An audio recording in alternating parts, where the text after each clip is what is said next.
honestly, I don't even have it in me to do an intro for this. Um, so here's the deal. Pestily made a video for the 12 Days of Tarkmas, right? The Christmas Carol parody of the 12 Days of Christmas. Most everybody, I think, knows the song 12 Days of Christmas at this point. So we had the 12 Days of Tarkmas. It was awesome. There was input from 10 creators in total, me being one of them. I did it because it was fun. I didn't try to monetize anything. I'm not trying to make any money off of it. I just wanted to participate because Pestily is my friend and I love doing really fun creative shit. Like, that's the whole point of being a content creator, right? Like, that's why we're here, you know? We get to be creative on the internet and hope some other people enjoy it. Unfortunately, there are people that don't agree. And there's this dude named Rook Kale, ROOKKAIL, and there's an underscore in between. And I'm not even going to put his name on the screen because he doesn't deserve it. Who owns a YouTube channel called Rook Empire.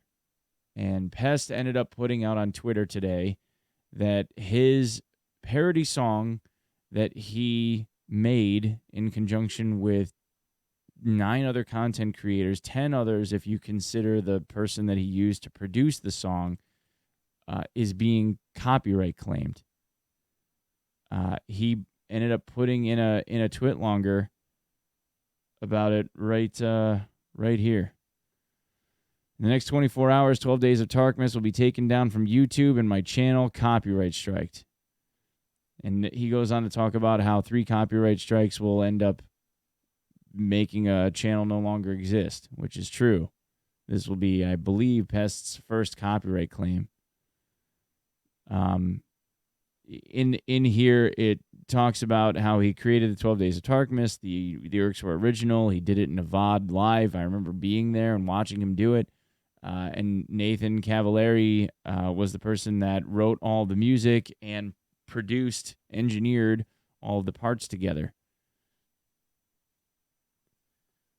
The reason why this is so frustrating is because Rook made a song, the 12 Patches of Christmas or something like that, years ago. No one watched it. No one cared.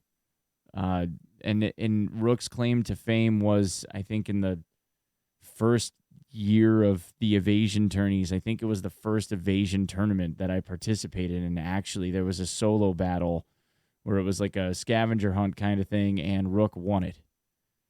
But his creativity and his channel never went anywhere.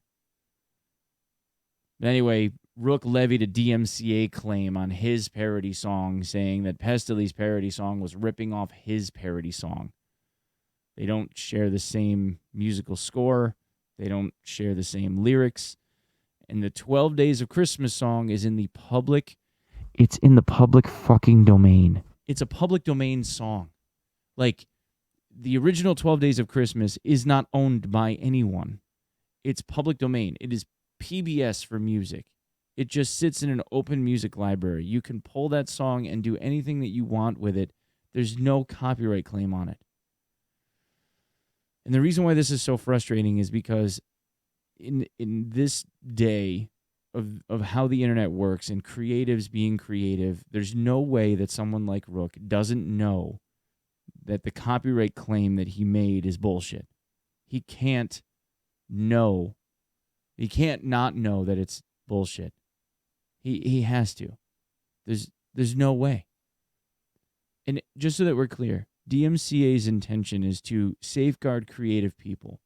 If I create an original piece of music, or if I make an original video, technically this being the kind of video that DMCA would protect, if somebody were to use a portion or all of my video and rebroadcast it or post it on their own channel in an attempt to monetize that, that is something that I can claim because I created this, right?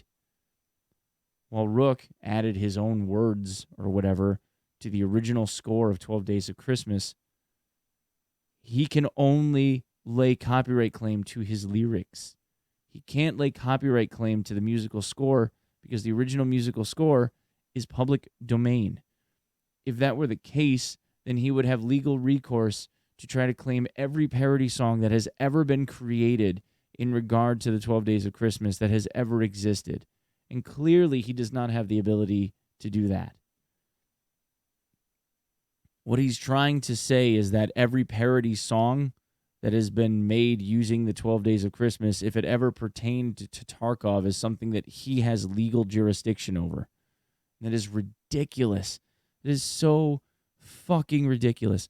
And like, this is so frustrating for me as a content creator, because as a content creator, the whole point of DMCA is to protect me, not to have it wielded as a bat because I don't like someone or I'm trying to gain views out of the drama.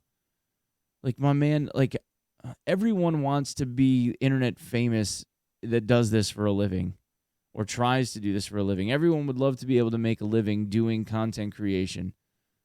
And I even get FOMO over shit looking at how friends of mine are bigger than I am. And you get jealous and you want to be able to make more and you want to get bigger.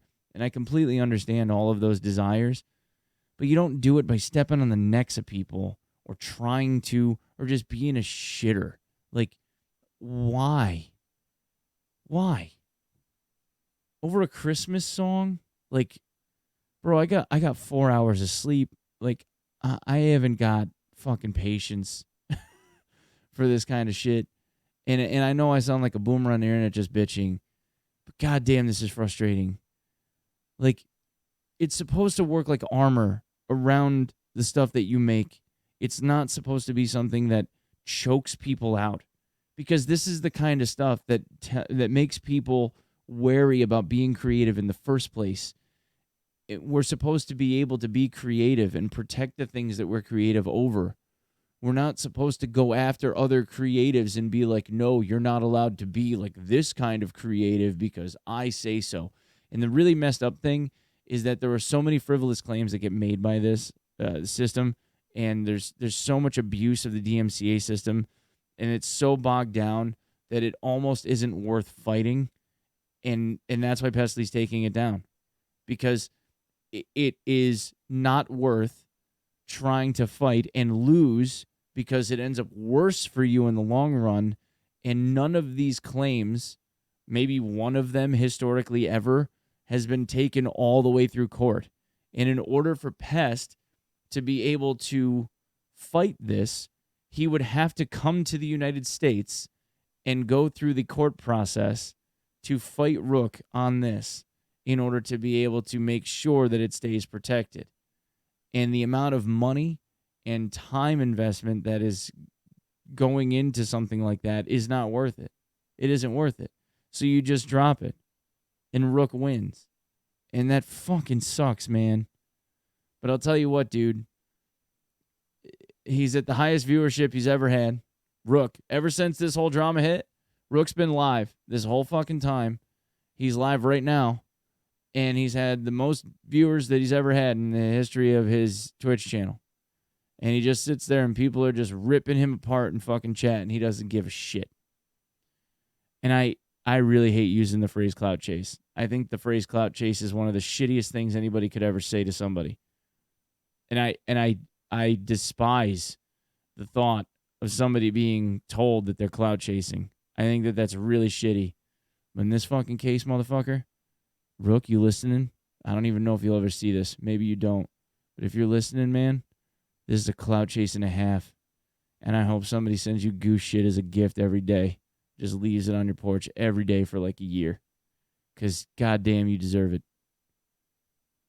What a shitty thing to do. It's just shitty, man. I'm going to go take a nap. All right. Thanks, guys. See ya.